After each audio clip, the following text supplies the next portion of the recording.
To understand the collapse of the First Republic in Nigeria, one must first understand the three major ethnic groups the regions they inhabit and their subsequent political parties. It is important to recognize that the Nigeria created in 1960 after its independence from Britain was essentially an artificial nation. There was no unifying religion, culture, or language. This created a veritable breeding ground for ethnic conflict. The mostly Muslim Hausa people occupy the northern region, the mostly Christian Igbo people occupy the eastern region, and the religiously diverse Yoruba people occupy the western region.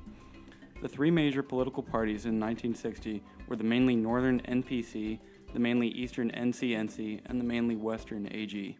The federal government was controlled by a conservative coalition of the NPC and NCNC in 1960, with the liberal AG in opposition.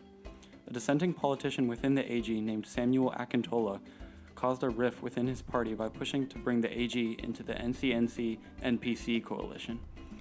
Akintola and his followers eventually broke from the AG to form the NNDP. The turning point that caused the breakup of these coalitions was the Nigerian census. When the census results claimed that the North had a much greater population than the South, and thus more political heft, the AG and NCNC became suspicious of the NPC. The NCNC broke its ties with the NPC and formed a new alliance with the AG. Akintola's NNDP responded by forming an alliance with the NPC.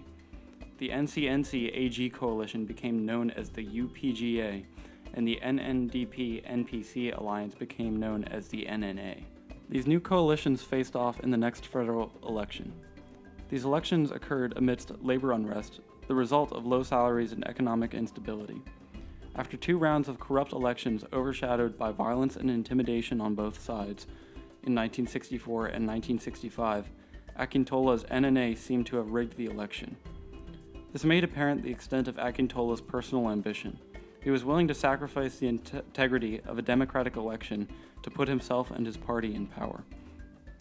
The western region devolved into anarchy, and a failed coup in 1966 resulted in the death of Akintola and other federal government leaders, but the head of the army, Major General Agiyi Ironsi, was able to put down the coup and restore control of the army. The first federal government had effectively failed, demonstrating the potential for inefficiency of a civilian government.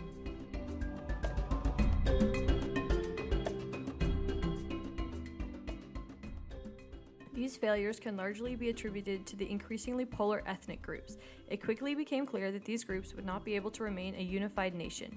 In response to this growing tension, Gowon released the Aburi Accord on May 27, 1967. The accord divided Nigeria into 12 autonomous states. However, there was disagreement as to just how autonomous these states were.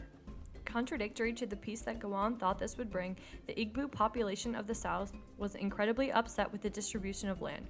The Igbo were cut off from the traditionally Igbo city of Port Harcourt. In response, Ojukwu proclaimed the independent Republic of Biafra. Most African states, along with France, recognized this republic. However, most major world powers were in support of Nigeria. This secession led to military conflict, and civil war broke out on July 26, 1967, when federal troops took the city of Ogaja. On August 9, 1967, secessionists surprised federal troops with an invasion that resulted in the taking of the midwestern city of Benin. By the 21st, they had reached Ore. However, the increase of federal troops from recruitment allowed them to retake the midwestern region by October. By 1967, the Biafran troops and therefore the war effort as a whole was falling apart. After 5 years of fighting, the Biafran troops surrendered in January of 1970. The war was finally over. With the support of foreign powers, it would have been seemingly easy for Nigeria to beat the Biafran secessionists. However, due to strong Biafran leadership, French support, and convincing propaganda, the Biafrans were able to continue the fight until 1970. Even after a 5-year war, it was clear that violence did not solve any conflict and only verify the strong divisions between ethnic groups. Following the Civil War outbreaks, Yakubu Gowon implemented a 3R regime of reconciliation, reconstruction, and rehabilitation to help alleviate hostile feelings and to begin the process of integrating Nigerian and united Nigerian nations. He created a 9-point program. It was essentially unsuccessful due to his inability to fulfill political needs of the program. Corruption got worse after the plan was made public.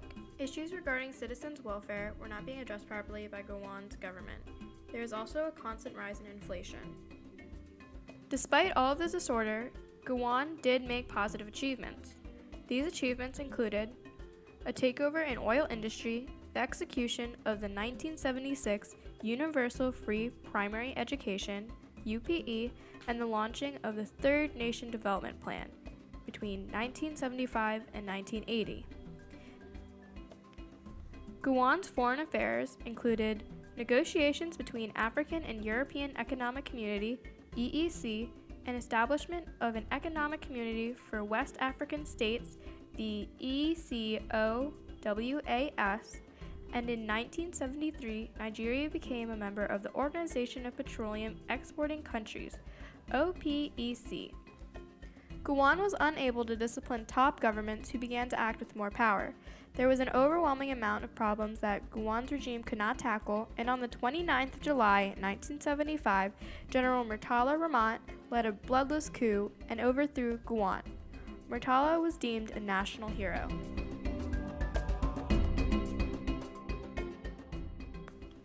Murtala had quite a few outstanding successes which mainly revolved themselves around the domestic issues within the nation. On February 13th of 1976, Murtala was assassinated in an abortive coup. Olusegun Obasanjo succeeded Murtala, which ended up taking a wrong turn. Obasanjo had some of the best intentions for the nation, those being to improve economic status, local governments, and foreign relations. Although he was able to improve the economic industry within the nation, organizations began to become inefficient and corrupt. Obasanjo had helped others develop the idea that a single-party state might not be the best manner of operation for the nation. After a few short years, Obasanjo had voluntarily stepped down from his position and allowed Shehu Shagari to take the reins. Shagari had been the first president of the nation, for the nation had entered its second republic. The goal was to transform the nation from a single-state nation into a nation that represented the Americas. The intention was to have a single leader that took the opinions of the different areas and or groups of the nation. Shagari's reforms had led to more economic and social stress by causing an increase in unemployment throughout the people, inefficiency, and corruption. Shagari was overthrown on December 31st of 1983 by Ibrahim Bako. Following a successful military coup that overthrew civilian President Shehu Shagari on December 31st, 1983, Major General Buhari was selected to lead this new military-controlled government. Corruption and unnecessary government spending caused the previous civilian government to be inefficient and completely unsuccessful. However, this new regime did not bring positive change. The Buhari regime ruled ruthlessly with absolute power. They set about conducting domestic reforms to improve the nation's foreign reserves. They took on a war against indiscipline in efforts to maintain a new, healthy social order. In doing so, Buhari alienated a great portion of the Nigerian population and failed to sympathize with the people regarding the burden laid upon them due to the immense debt. Once the nation was no longer tolerant of Buhari, he was overthrown in another coup on August 27, 1985. The new regime was led by Major General Ibrahim Badamasi Babangida, who took the title of president for the first time in Nigeria's history. The Babangida regime was dedicated to create a more liberal and democratic government. The Nigerian people were involved in politics on a much larger scale. They set about removing previous limitations established by the Buhari regime. The nation's economy was restructured to create a self-sufficient, self-reliant, and efficient nation.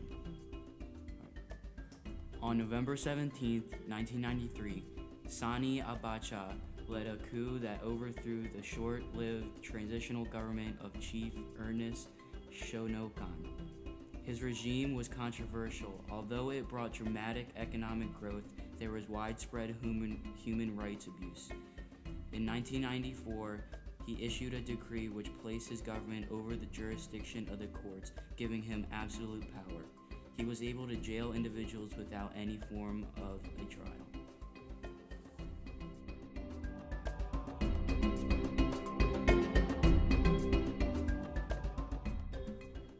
With Abu Bakar's unexpected death on June 9th of 1998, Abu Bakar Shekau rose to office, in which he promised to hold elections within the first year.